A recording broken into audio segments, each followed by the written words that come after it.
Emily Royal, Sophia Nye, and Cara Maxwell. Ladies, thanks for taking the time to talk to us. You're Thanks welcome. for having us. Yeah, glad to be here. So we're going to dive right in and start with Cara's book, which is The Last Refuge of a Scoundrel. The Lady Knights Are Back. This is book 4. Can you tell us about the book in the series? Yeah, so this is the final book in the series, and a lot of readers have kind of been waiting for this one because we've gotten to see our heroine Jane throughout the first 3 books, and she is the cleverest, she is the best shot, she is the kind of de facto leader of the group, the one who steps in. So we've really been waiting to see who would be worthy of her, right? And what mission, what quest is going to be chosen for her, right? Because they're the Lady Knights of the Round Table. So the quest she gets is the biggest and the scariest, and she is the cleverest, and of course she gets the Duke. So this is her story. She is a wallflower, but a fake wallflower because she uses that to kind of see things that others don't see and to get into places that others can't get into. And the story kicks off with her sneaking into a library and meeting this drunken guy and this drunken older Duke, and she is like, get out of the way, I am just trying to do my job. And it turns out he is also an agent of the crown, and there has been a mix-up, and they were both sent in, and there's this really funny like dance. He's not really drunk, but that's like the role he always plays. And there's this really funny like, well, what are you doing here? What are you doing here?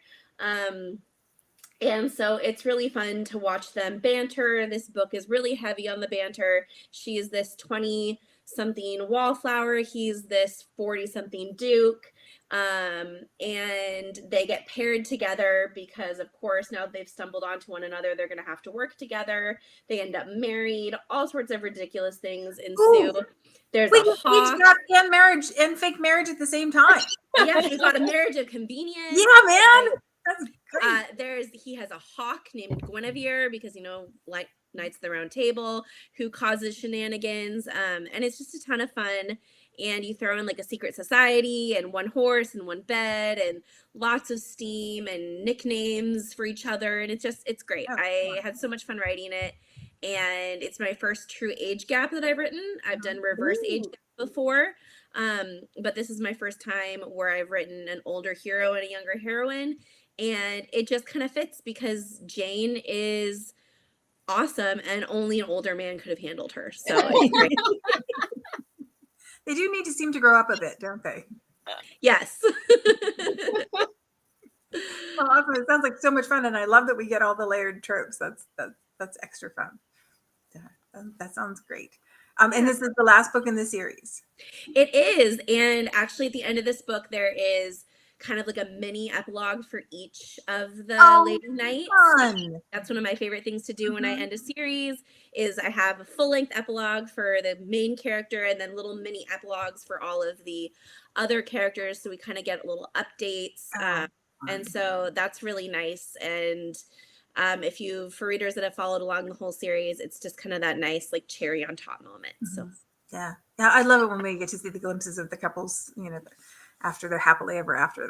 That's the best. Oh, great. Well, that sounds like so much fun, Cara. And then the next book that we have coming out this week is Emily's book, and it's The Thief of the Ton, and it's book 3 in the Misfits of the Ton series. Yeah, and my readers have been waiting for this. Not really because the character's been built up in the first 2 books, but because the second book was published so long ago. I had a bit of a kind of hiatus when I had COVID and everything. So at last, Thief of the Ton is out. So yeah, the whole series, it's the Misfits of the Ton, and there's 7 books. So there's still quite a few to go, and it's all heroines who don't fit in for some reason. So whether they're a tomboy, whether they're a wallflower, whether they've got a kind of poor common upbringing. And the misfit in this one is she's the daughter of a viscount, but they've got no money because her father was ruined when she was a child, like sort of 14, 15 years ago. He was betrayed and ruined by his best friend, who is obviously no longer his best friend. But not only did he kind of kick the man when he was down, because he then had all his assets sold off at auction to pay for his creditors. And this nasty Earl Walton, with 4 of his friends, he managed to seize the 5 most treasured family heirlooms that had memories of Lavinia's late mother. So he managed to get those for like a couple of shillings each. So Lavinia's father over the years has grown into this kind of bitter old man who is just like totally broken with grief. He suffers from ill health.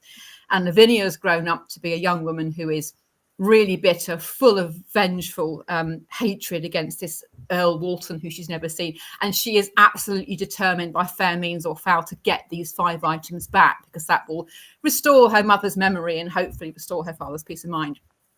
So that's kind of where the book starts, is she's trying to get these five items back. And the opening scene is actually when she's creeping around a house, stealing one of the items.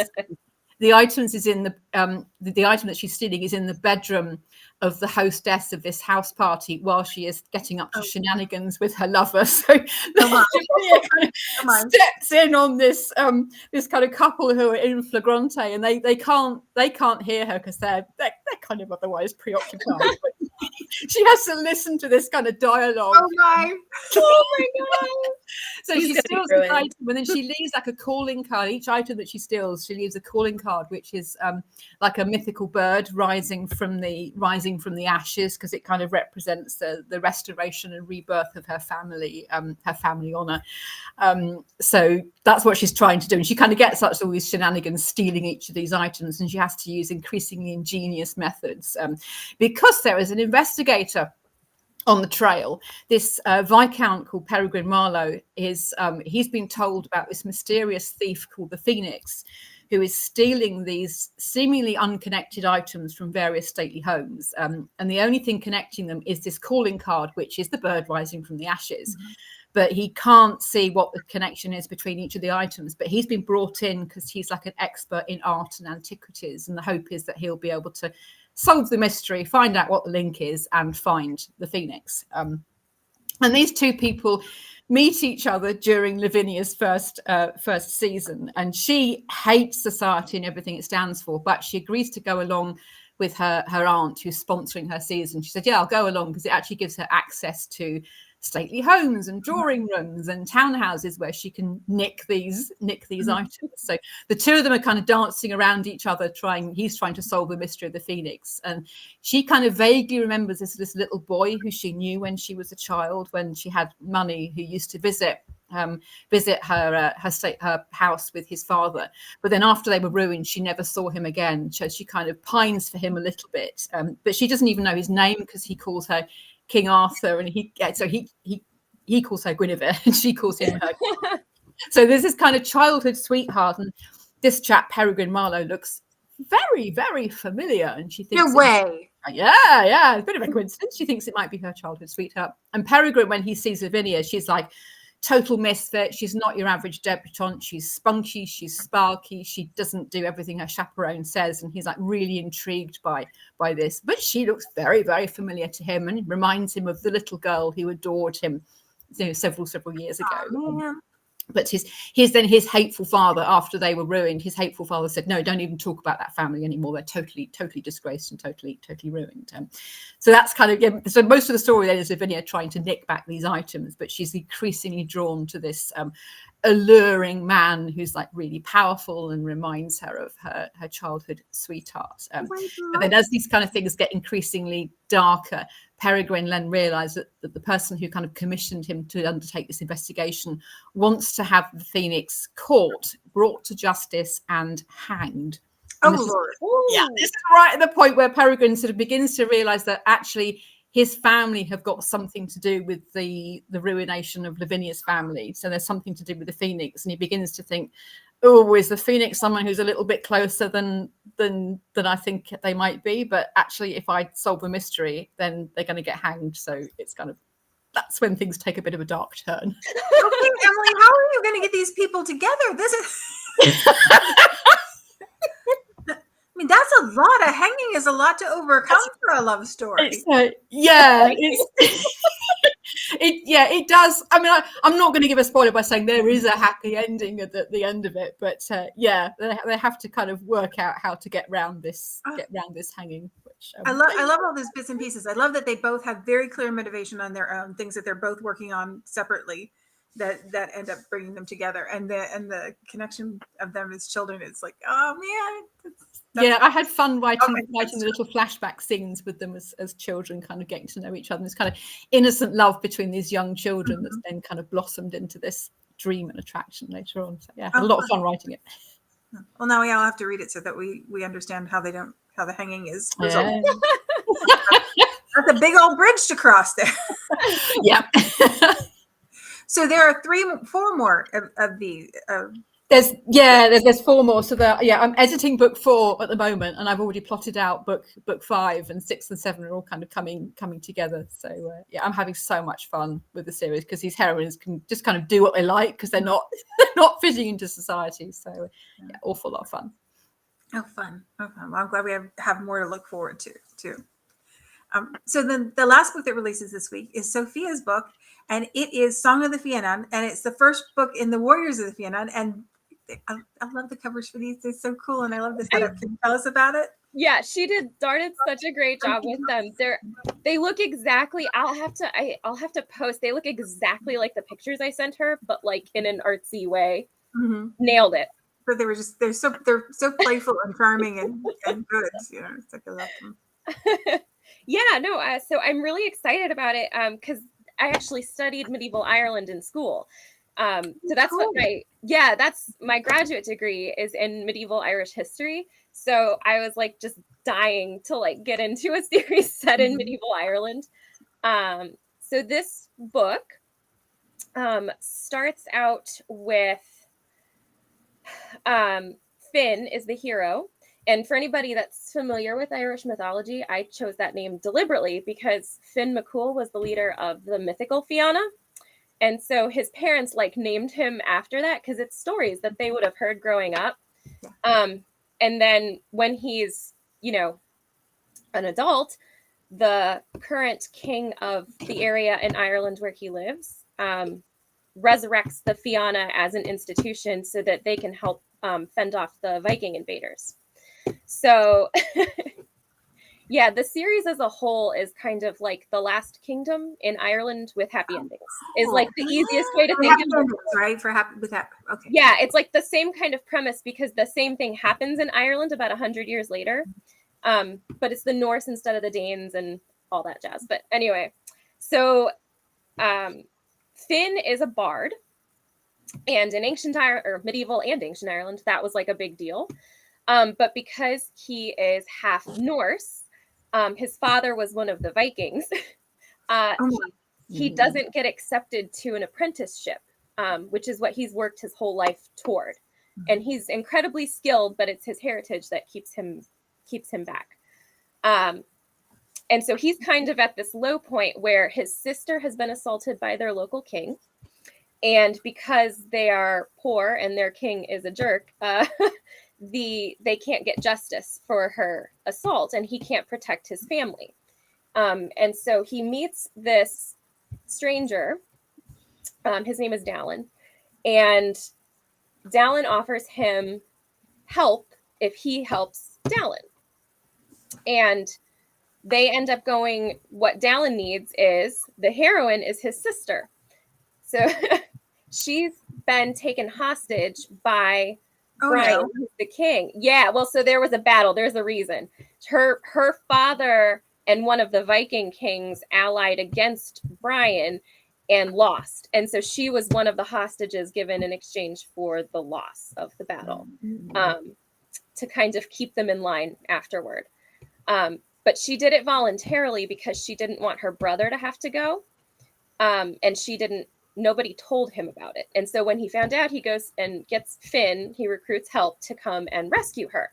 And so that's kind of the premise of the book is we're going for the damsel. Yeah. Exactly. Like, she is not allowed to do this. And if anyone had told me, I would have made sure it didn't happen. And so he and Finn go and they pretend to try out. Well, I mean, they actually do all of the trials that the Fianna are required to do to become this part of this band of warriors. And so that's kind of all happening. We get to see all the trials throughout the book, and it's super fun. Yeah, it's really, really fun. So they're doing this, but the reason that they're doing it is so that they can have access to Dallin's sister and try to get her out. So, but over the course of helping Dallin, Finn falls in love with her. And so it's this, but he doesn't. It's like what else is a man supposed to do? Of course. I know. It's so cute though, because she's had a really rough go of things.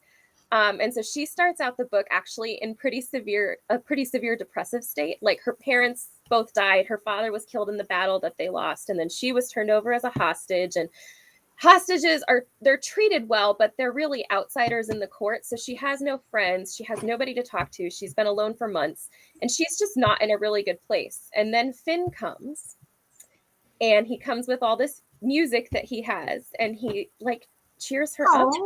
He's like her friend now. And Dallin is completely oblivious to all of it because he asks Finn to go spend time with her because he's not allowed to, because the king isn't an idiot. He knows what he's up to.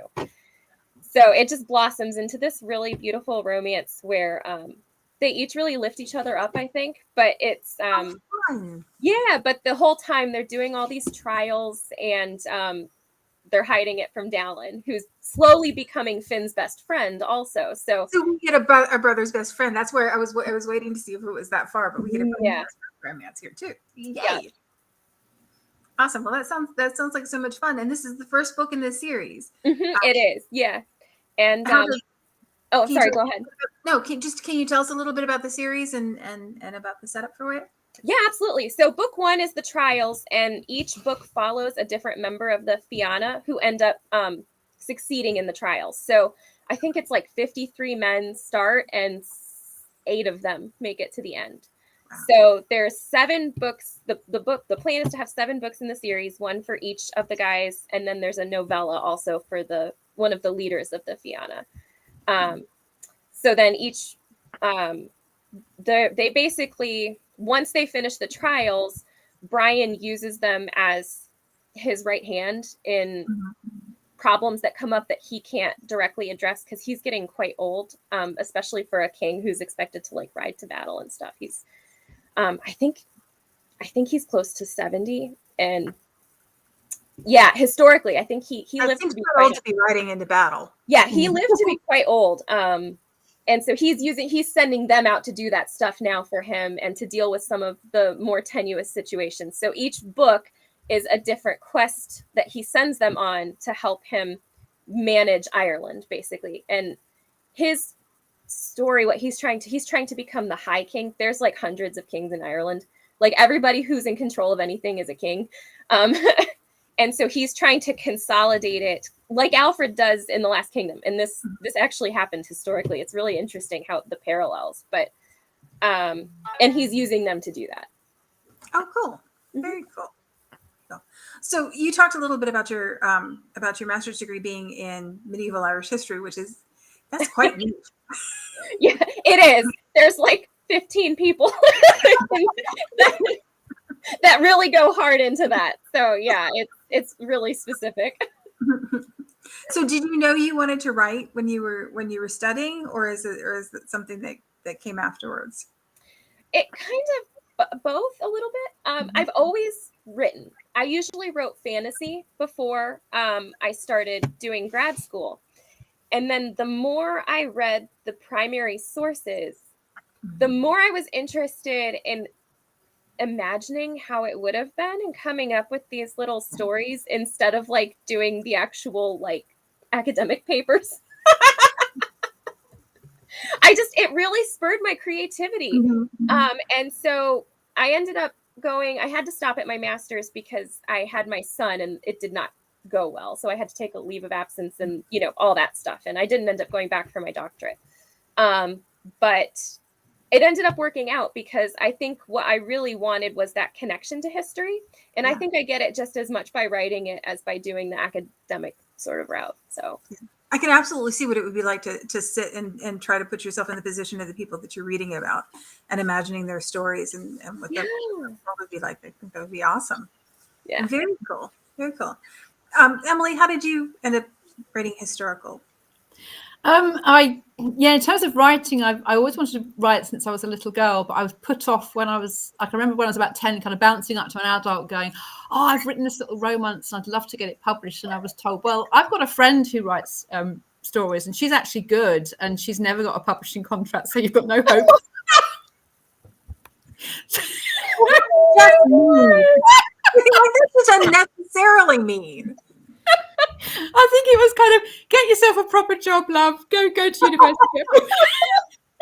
So I've always been a bit of a daydreamer. So I always used to kind of last thing at night in bed, I'd always kind of go through romances and stories. And I go through lots of little what if scenarios, but it would be like historical romantic films or something. I kind of think of little offshoots about what would happen if this character did this, and I popped another character in.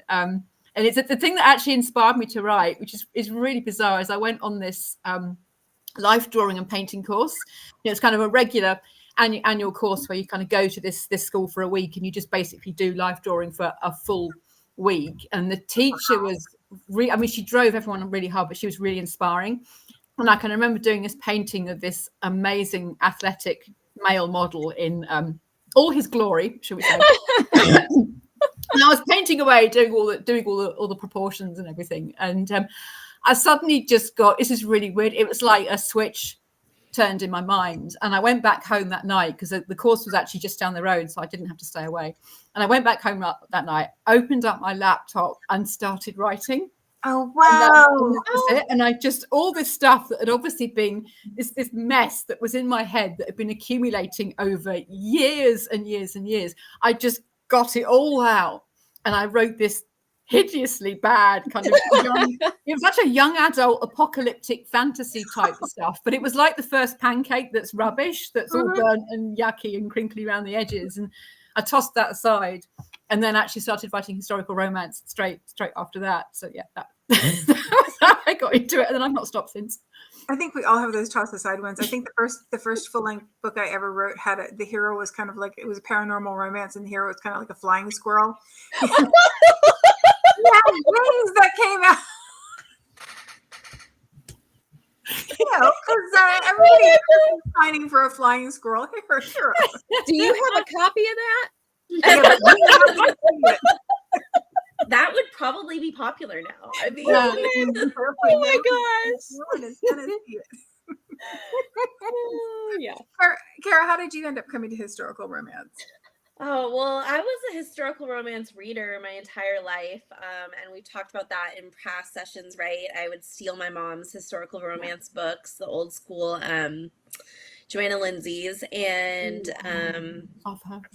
yeah, and so I was a reader my whole life and nourished a secret desire to be a writer, but that was not the path, that was just like a secret thing in the back of my mind. So I went to school, I went to college, I went to grad school, became a teacher, taught for 10 years. And then I very distinctly remember the moment my husband and I were in the car. We were on vacation in Hawaii. We were driving around the island and it was beautiful. And we were just, it was a long road trip and we were talking about random things. And I finally confessed this like secret desire to be an author. And my husband and I had been together for like 15 years at that point. Oh, wow. And I had never said anything. And he was like, well, why don't you do that? And he was actually the one who looked into what it took to be an indie author and was like, hey, there's this thing called Kindle publishing. He was the one who really lit the fire. Oh, that's so sweet. And so then when my daughter was born, not very long later, I wrote my first book basically with her like strapped to me as a newborn. Because she was just a potato and I couldn't go anywhere or do anything. So she was just strapped to me all the time. And I wrote my first book and I put it up there, and that turned into a second book and a third book and another series and Dragonblade and another pen name and quitting my teaching job. And so it just spiraled, and I feel incredibly lucky. My husband still takes credit. So. Oh, that's sweet. That's sweet. So Emily, you were talking earlier about how you have everything plotted out for for the rest? Now that you're all more established writers and have a pattern, I'm assuming it follows about the same path every time. Do you usually plot things out ahead of time? Do you know where you're going with the whole series, or do you like who plots, who pants, who does both? I'm serious plotter, but I do sometimes do a bit of pantsing in scenes when characters just do what they do, not what I intended them to do. But it's mainly the main story arc tends to be pretty much the same. Yeah, I'm typically a plotter. I'm very intensely outlined into what every scene I want to happen and what aim, what that scene is accomplishing for the story. And I actually learned my lesson recently because I pantsed a book that I'm currently editing, and man, is that book a mess. I'm basically rewriting the whole book, and I will never be pantsing another book again. So lesson learned, it doesn't work for me. That's why I'm too scared to pants, because I know I'll write 100,000 words, and then I think nope, can't do anything with that. I've learned that pantsing is really not me. I've got to plot it. So lesson learned. Do what works. Don't try different things. Yeah, the reinventing the wheel. What about you, Sophia? I do kind of a hybrid method. I'm an intensive outliner, but I learned a different lesson, which is that if I outline to the end and spend all these hours, like, tediously plotting each chapter, and then, as Emily was saying, a character bulldozes what I have so carefully laid, I have to go back and spend more hours re-outlining.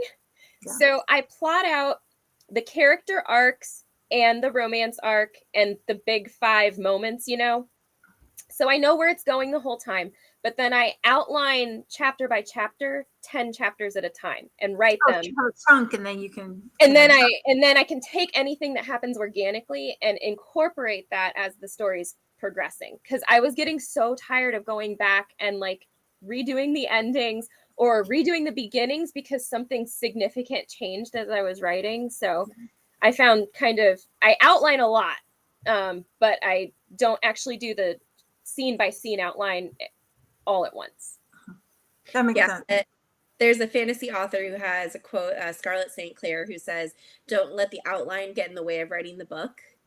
And I love that. So I try to think about that, right? If you're stuck on the outline, just start writing. Yeah. And then you can always come back to it and outline more. Yes. if it's not happening. You can always outline more. Yes. Yeah, and you can kind of feel when you get to that point too, when if you're going along in the story and something all of a sudden is stopping you, you're stalling, you can't, it's usually because there's something that I wanted them to do that they don't want to do, that they shouldn't do, and you have to figure out what that is. And I do find if I am outlining, which actually for the book number 5, but no, I'm getting towards the end. I got towards the end of the outline, and it's a lot sketchier because I'm kind of not too sure how some of the issues are going to get resolved and tied together. And I'm kind of, I'll cross that bridge when I come to it. It's a little bit, I know what the kind of final end is, but it's a little bit vaguer near the end. Precisely for that reason, because I don't want to spend hours on something if it's just not going to work out when I get there. Yeah. Well, and see, I sometimes need that outline because I don't know if either of you do this, I write the end of a book often before I get there. I don't write in order. What kind of brush is this? I'm flabbergasted. I often will write the first act, and then I will jump ahead and write the third act, and then I will go back and write the second act. Or if a scene comes to me, I will. It's just a free for all. That's giving me fits just hearing it. This is why I have to have the outline, right? Because I have to know how all those pieces fit together if I'm jumping all over the place. I'm just very much like a mood writer. And so if I'm not in the mood for something, I have to skip past it. Otherwise, I will just stare at my computer or my phone instead of getting the words out. So, oh my gosh. No, the one time I gave in to the mood writing, I ended up having to rewrite the scene completely when I finally wrote up to it. So never again. I've not got the courage to do that. I love writing really antsy scenes where they're shouting at each other and things come to a head. So I know what I'll do is I'll pick all the shiny fun scenes to write, and then I'll get to the end of fun scenes. It's oh, I've got to fill the bits in, which are the kind of slower scenes. So I Yeah. sort of think, no, I have my fun, shiny action scene with a little bit of quiet stuff. And It's then like the otherwise, I just know carrot I'm dangling ahead. The carrot. Yeah. Yes, it's my treat. Yes. When I get to the end of a slow scene, my treat is The carrot. Well, ladies, it was a delight to talk to you today. I really appreciate you taking the time to be here, and it was great to hear about all the stories. There's so many good ones right now. So I'm going to make sure that I put the link to all the books in the comments. So if you haven't gotten them yet, you can get them. Say the same thing I say every week because it's true every week. Dragonblade books are the best deal on pre-order and release. You want to grab them right away, and if you don't get them right away, which I'm not sure why, there's a good reason not to. But if you don't, you can read free and Kindle Unlimited too. So thanks so much for taking the time to be here, ladies. Thanks Thank for having you. us. Thank you. Bye.